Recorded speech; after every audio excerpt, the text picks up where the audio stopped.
Welcome to Your Last Potato, the podcast where we explore how to grow your skills, navigate challenges, and thrive in your professional journey. Inspired by the Swedish expression, du har satt din sista potatis, meaning you have planted your last potato. This podcast is all about making deliberate, meaningful moves in your career and life. I'm your host, Abda Rothman, and today we're diving into a topic that resonates deeply with so many women, unapologetic confidence. And who better to discuss this with than my guest today, Randa Ahmad. Welcome, Randa. Thank you for joining. Abda, I'm excited about this. Together with you, I think that we will uncover how to own your power unapologetically and make confidence your superpower, especially considering your experiences and your professional journey. I'm super excited to talk about this subject with you. First things first, though, I would love to hear a little bit about yourself and your journey so far. Okay, so you built it up like I've got all the answers, but I should start by saying I'm still searching for my potato. Well, you have loads of potatoes. It's where to plant them. That's it. I think what I've learned, to be honest with you, after all of these years, it's a learning curve that just keeps curving. Without giving up the secret to the youth fountain, I have over 27 years experience in a number of fields, the majority of which is in the water sector, and that is water treatment, wastewater treatment. When you open the tap in your home, clean water comes out. In terms of wastewater, I leave it to your imagination, but it's building the infrastructure around cities, towns, villages, our modern day urban water treatment. And these are like sizable organizations, right? I mean, it's such a simple thing, turning on the tap, but behind it, the resources, the people, and also the knowledge. So I guess you work with a lot of engineers. That's right. It's a massive operation. And if you consider, for example, there is one treatment plant in London, supplies water to over 300,000 residents. So you could just imagine the resources that go into ensuring safe, clean water comes out of those taps. And you're absolutely right. I work with a lot of engineers, but I'm not an engineer myself, but I managed to break into the industry. And it aligns with the subject matter that we're discussing. Actually, thanks to a leader in the company that I joined, felt that in order to run these complex capital projects, you need different personalities and a different skill set and people, who can bring in different insights, different perspectives, different behaviors. Someone who's a non-engineer can come in and shake things up a little bit. So my discipline, what I studied is management. Along my career, I worked in the field of managing business, running business operations. And this is from contact with the supply chain to public contact. It's all about problem solving, issue resolution, customer care, customer contact, things like finance, managing accounts, resolving disputes, and then culminated all of that into project management and, of course, team leadership, all of that in running an operation. And I went into the project management perspective. I realized very quickly, it's like building your own business, working with people and building a team. Running a project is exactly the same. Now I deal with complex international procurement projects, and it's all to do with building water infrastructure around the world, based in Saudi Arabia. Impressive. So I deal with all the interesting stuff that comes along with meeting different people. Yes, but also, dare I say, sounds like a very male-dominated environment that you work in.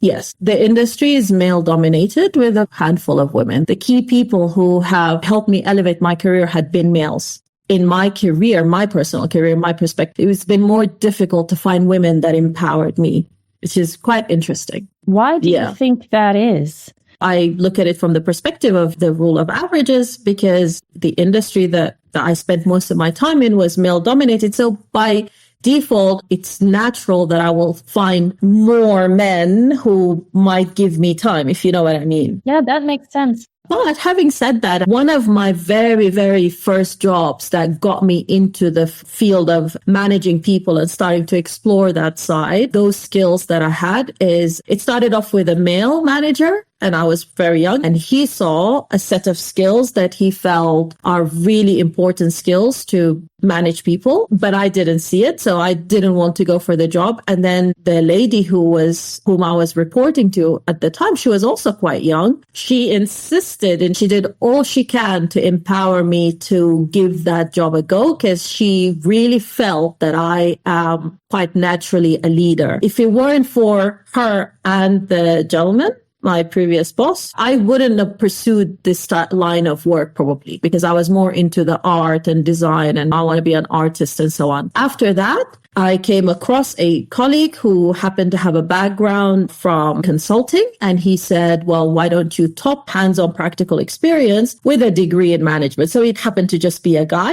And then on and on and on it went, thinking about what could be the issue when there is a number of women, because maybe we are competing for what we think is a small set of opportunities. We end up competing with each other as opposed to empowering each other. But I feel if we turn that around on its head, we may get further in our career. That absolutely makes sense. Just from looking at my recent experiences at work, for sure. If I felt any negativity sometimes, and we all get frustrated. I mean, every day is, a surprise in a way. No day is ever the same at work, but it comes from this sort of competitiveness. It's very hard to step back and just get perspective on a minute by minute basis. I self-reflect. I do. I make sure that I go back and have that open conversation and chat with my colleague about what happened in order to deal with it and move forward and learn something from it as well. Because I think it's so important to maintain good relationships at work, collaboration. And a part of that is also sharing with colleagues how to work with me. So it's not just always an expectation from others to give me things. It's also what can I give people in order to create a really good working environment. But I do feel a lot sometimes is that it does come down to also expectations from people. I look very young for my age, and that's a natural human thing. You walk into a room and someone straight away makes a judgment of you. What are you wearing? What do you look like? How do you carry yourself? Things like that. So I would just like to hear your perspective and experiences of the work environment that you've been working in. Considering it's also very male dominated. So I think what you said is absolutely right. Now, after 27 plus years experience, I've become thick-skinned in some aspects, but I do reflect on the old me. You get to a point in your career where you become in this defense mode, and then that phase kind of subsides and you start to see things more clearly and understand that businesses and companies are built up by human beings and you're working with human beings. So the human psychology aspect is very important. And the fundamental difference between a man and a woman and how we do it, they are fundamental differences of how we approach things. Even if you look at home with partners or brothers, sisters, there are similarities in the way we handle some things, but we are very different in the application, even male, female. So you have to take the time to understand that if at home, for example, with your inner circle, friends and family, you take some steps to reflect or be sensitive to others or take the time to understand the other person and them understanding you so that you can find a common ground, I don't think a work is any different. And in fact, we spend a lot more time at work, but we come away a lot of the time, depending on the industry, not knowing anything about those people we work with. Sometimes our colleagues leave home and they leave with an issue or they have maybe something going on in the background and all you do is face off with them in a meeting. And you might be in that moment feeling very empowered and very fine. And you don't consider what that person might be going through. And you just think, he's out to get me or she's out to get me. I'm going to get them first, or I'm not going to take this disrespect. So taking a moment to understand that this is a person, this is an individual, and there's a human psychology. And the bad ones, I must say, the bad ones, you can go after them the same way they go after you.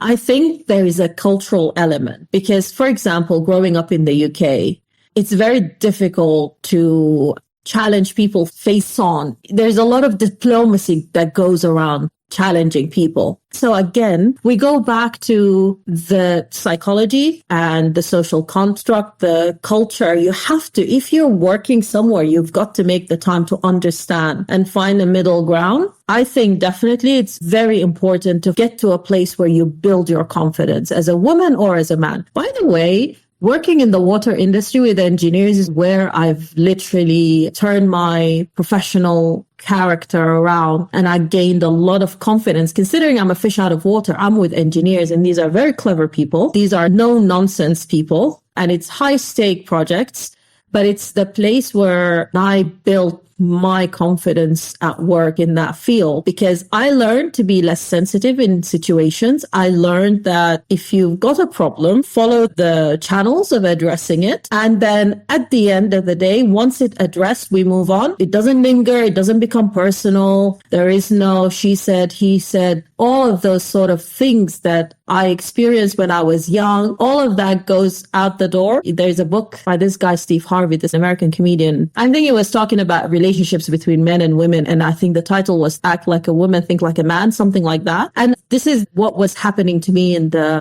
engineering, consulting, construction field. I started to think and behave like a guy, act like a female, because they respect that. A lot of guys respect us and our femininity and respect women in the workplace. We can't generalize everyone, but I'm talking about the guys I've experienced. You've got to communicate with them in a language and in behaviors they understand. And they have to also emulate the same. They have to use language that I can understand so that we can end up working well together. For the best part, it worked well together, but when it was bad, it was bad. I'm not going to lie. With some guys, if they challenge me in a way that I felt is unfair, and I tested it with multiple individuals, and I've learned this is at work, I would say, this is what happened to the best of my ability. I'm paraphrasing because I can't remember word for word what happened.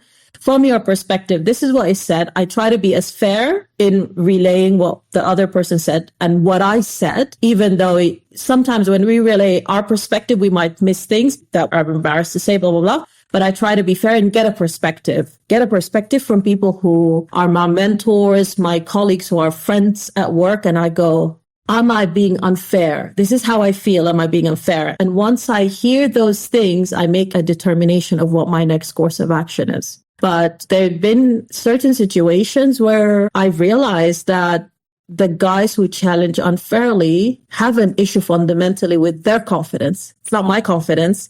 They're trying to break down my confidence. And then I started to reflect in my career from when I was young. And it was all about my confidence and my belief in myself. And that imposter syndrome that a lot of women experience and a lot of women know about it. This need to make ourselves feel like we're not good enough. I'm not good enough. I can't do this. It's my fault. And then I started to build my confidence. And I realized that if someone challenges you unfairly, you've got to understand their psyche and where they are with their confidence. I also think it's about not understanding our power as well. Again, it comes back to us downplaying ourselves and not really realizing how much power we do have over others and how we project ourselves. And again, I have to remind you, Abda, that what I'm talking about here is averages. And this is my experience. We're not talking about everybody because I haven't met everyone, even in my company, let alone everyone else. I'm just talking about my experience of the people or the segment of people that I'm choosing to reflect on throughout our conversation. And it's very important to realize that, or I realized that what I put in has a lot of impact on what comes out and comes back to me as an experience. And what I put in is I'm not just talking physically, but I'm talking about mental and emotional investments that I make. And the physical investments I make can be with words or actions, etc. So I have to consider all of those things. And now I'm in a place where I make a lot of considerations and I always ask myself, what's the return on this investment? What's the emotional investment and the mental investment I'm making? What is the return? And a lot of the time I find there are some things that as an early 20s, starting in my career, Randa would have taken to heart and maybe would have thought about it and felt terrible for days and days and days and felt I'm not good enough and I'm not right for this and I'm a terrible person. Now I just go, Your problem, not mine. And that constant trade-off, and our male colleagues, I want to link it back to what I started in saying, is our male colleagues, the ones that we might see industries where there is more male colleagues, I've realized also that I need to go to them and ask them to support me and how I can support them in return. Everything is a trade-off. I don't know what you think about this. No, absolutely. I completely agree. And I think this leads really well into this intersection between confidence and getting ahead at work.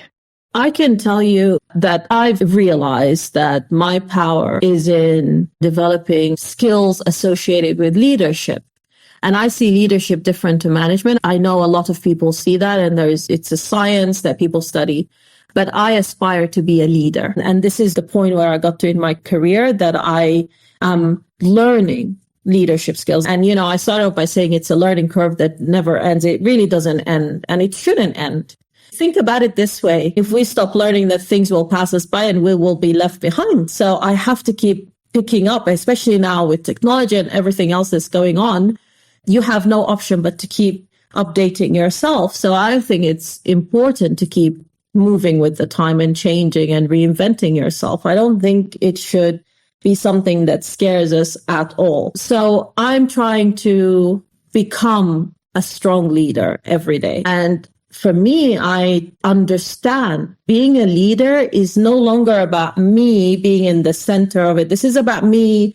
I want to be in control like a manager and manage people. And I want people to do what I want. And, they have to reach the level of understanding or performance that I need from them.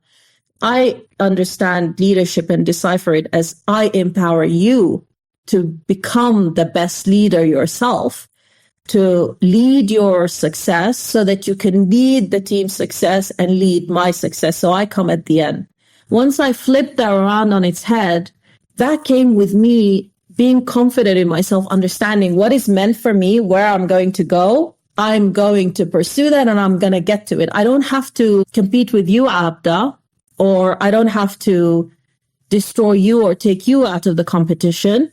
In order for you to succeed, and you succeeding, you're part of my network or part of my team, that's immediately going to mean I'm going to go a step ahead in where I'm going to go in my success plan. I did a lot of work mentally and emotionally to give myself that inner peace that I can reach from A to B to C to D. I've got the competence, I've got the confidence, I've got the intelligence, I've got the abilities.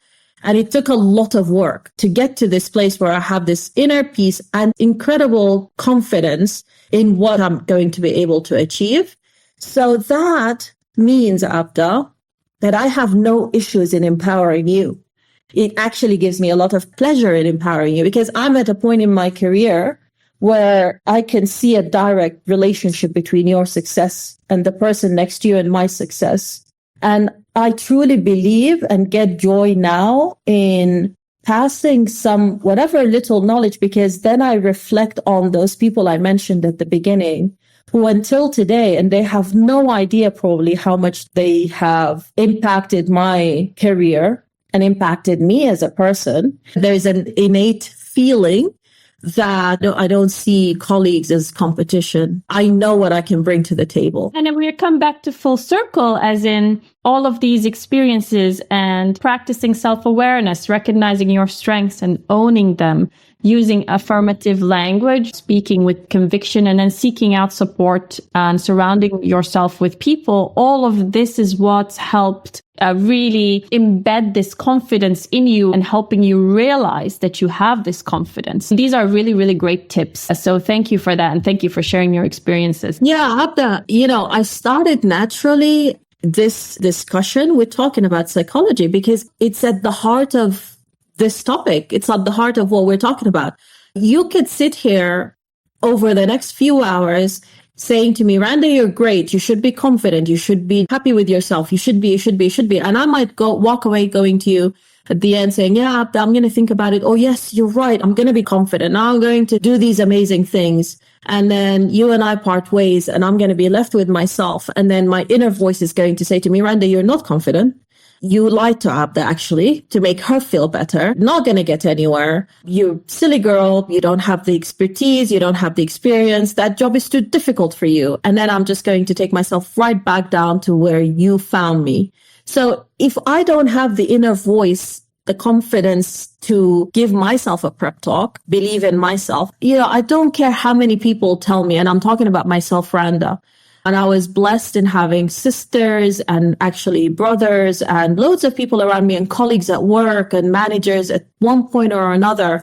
They are the ones who are saying to me, God, you're so amazing. And I go, what are they looking at? Like they're lying to me. What are they seeing? I don't see it. Until I got to the point where I started to think about my psyche and I started to fix this here, up here, my head. I started to fix my own mental health, my brain, the way it feels about me. Then I started to see I'm a strong contender. I actually started to realize it's my confidence that made others feel unempowered. They felt insecure. The people who challenged me unfairly or tried to take me out of the competition, they were feeling insecure about me. So a lot of women are great multitaskers, actually. We've got great organizational skills and we're very brave. We have a lot of natural abilities that allow us to be good at what we do. And think about it this way. They say that this imposter syndrome, and I'm paraphrasing here, us women, when we look at a job, we want to know that we can do this job 100+%. Yeah. And I've tested this. I've seen this in discussions with my male colleagues going for jobs. And this is so true. At least I've experienced it in myself. I would not go for the job unless I know that I can do it 160%. Forget 100%. I want to know that I can go above and beyond in order to go for the interview. My male colleagues, they're going for jobs and I go, but this sounds very difficult. They're like, oh, I'll give it a go. And one colleague said to me, I was so shocked. This young guy, he was going for his very senior job, and he said something along the lines of, I'll learn on the job. I'm like, what? You go to the interview and you don't know the skills and you will be open to getting the job and learning on the job? He said, yeah. Yeah, well, that's another level of confidence. I'm a fast learner. Yeah, but I mean, also that would take a little bit of through the interview process. If you have integrity, then that also plays a key part in why you wouldn't do that to get the job beyond your skill set, right? Yeah. And you sat in interviews and I sat in interviews. And when I was younger, I interviewed 3 people for this role. And I wanted the genuine guy because I felt one of the guys who the HR team wanted was a and I said, no, absolutely not. This guy is a liar. And they were like, why wouldn't you want to work with someone who's so confident in themselves and brings their best foot forward? And I said, but he was blagging. And they said something along the lines where he can get himself out of difficult situations or something. They turned it around into something positive. That's shocking. But I wanted the honest people who know what they're doing. Absolutely, because that also feeds into the team's working culture and things like that. Of course, you're looking for certain skills, but also values and how are they going to contribute? How are they going to work out with their colleagues? You know what I mean? But I just want to circle back, add that setting boundaries and taking credit for your work is also key. I think confidence grows when you protect your energy and you own your contribution. But anyway, Coffee Confessions. It's where we basically tackle a real workplace scenario. And I would love to get your perspective on this one. It's a woman in her mid-30s. She's just been promoted to a leadership role. She's excited, but she's getting constant pushback basically from her male colleagues. They undermine her authority. They're very passive aggressive. They say things like, are you sure about that? Let's see how this works out, etc., etc. What advice would you give to someone in a situation like that? How could she handle the situations confidently, assert her authority without second guessing herself? I think this is a scenario that we pretty much discussed, right? She has to understand that she is making the team that she's leading insecure. There's a psychology element to the way they are treating her. In the past, what I did, I was in a similar situation. I kind of studied, air quotes, the personalities in the team. There are some personalities that I felt I could take them aside and have a conversation with them privately. There has to be that level of assessment of a situation. And depending on the sector and industry, for example, in construction industry in the UK, it was appreciated being open and honest with your feelings. So I've exercised that successfully, I have to say. What I would do and have done in the past is put yourself in the back foot. You're already a leader of a team. You're already in a position of authority, power. So you're the one who have to make yourself small a little bit to empower, because leadership is about empowering people who work with you. It's not about managing them and getting them to do what you want. It's about inspiring them.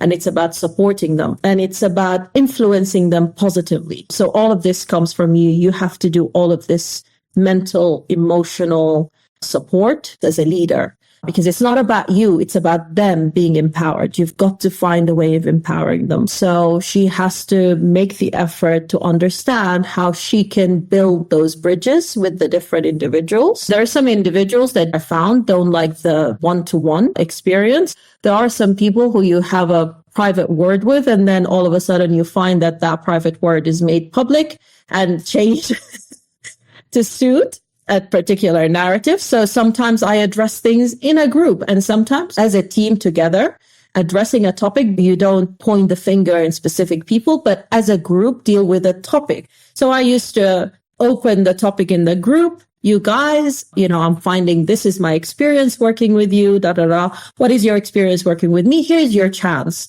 We've got some issues. I'd like to deal with them. So you kind of take the high road as a leader so that you can come back down and get to the bottom of things and help resolve them.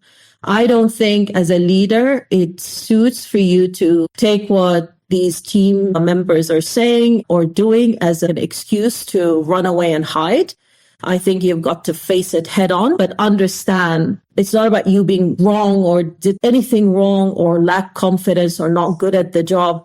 You're in this position because there is one thing at least you bring to the table. So improve that one thing you bring to the table and multiply it by 10 by exercising very strong leadership skills in understanding that you make others feel insecure in your position. So how do you go and empower them and get them in your corner? Absolutely. And different individuals need to be led in different ways and managed in different ways. Yeah, 100%. Thank you for that. That completely makes sense. And also there are some resources and tools to help leaders in that position, or even if you are not in a position of authority, but maybe you're leading by knowledge. You're the most senior expert in your team and your colleagues look up to you, or you need to drive a project. So even though you don't have that leader title, as in people actually reporting to you, you might be a leader in a different way. So leading technically. There are tools, there are personal development and confidence building tools like Better Up. It's a coaching platform which connects professionals with the certified coaches. There's something called Mind Tools. It offers a variety of articles. And then, of course, there's networking and support communities. If you're looking for leadership and career development resources, there's LinkedIn Learning. There's podcasts for unfiltered stories and practical tools, just like this one. So there are a lot of tools designed to help build confidence and navigate professional challenges and embrace power unapologetically. Yeah. And Abda, we can't forget the traditional in your work sphere, find mentors. And that worked for me. These guys that I've talked about across the discussion, they're mentors, they're sponsors that have helped me progress in my career. So I used to reach out, like I told you, circle of professional work colleagues, friends, managers who I saw as my mentors. And in fact, I have gone away, and from every job that I left, I have a manager whom I consider a friend. They're actually in my friend network. And I still meet them when I go back to London. I reach out to them. They can tell you from their perspective how to deal with things. And of course, we have the resources in company.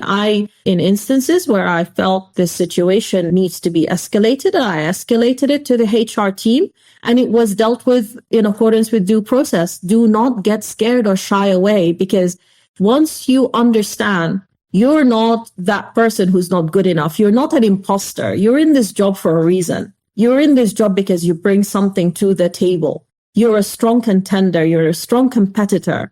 You are a strong team player. So once you understand you have a right to be there, you have a place at this table, whatever table it is in the corner, whatever it is, you've earned your right to be in that position.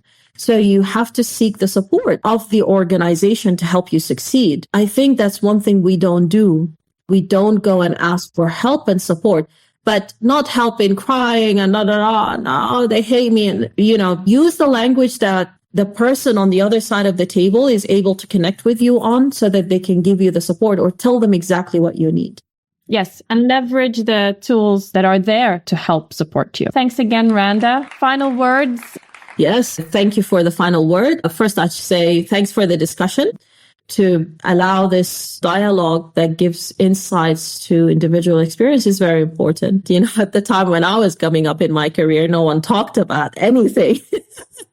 If I were to give any type of reminder or empower anyone with this conversation, is the importance of leadership skills and the meaning of being a strong leader. And that is to empower others around you and empowering young people. I should have mentioned another thing that I found very inspiring in the recent years is starting my own social enterprise that is focused solely on leadership development of young people in Sudan, which is where I'm from.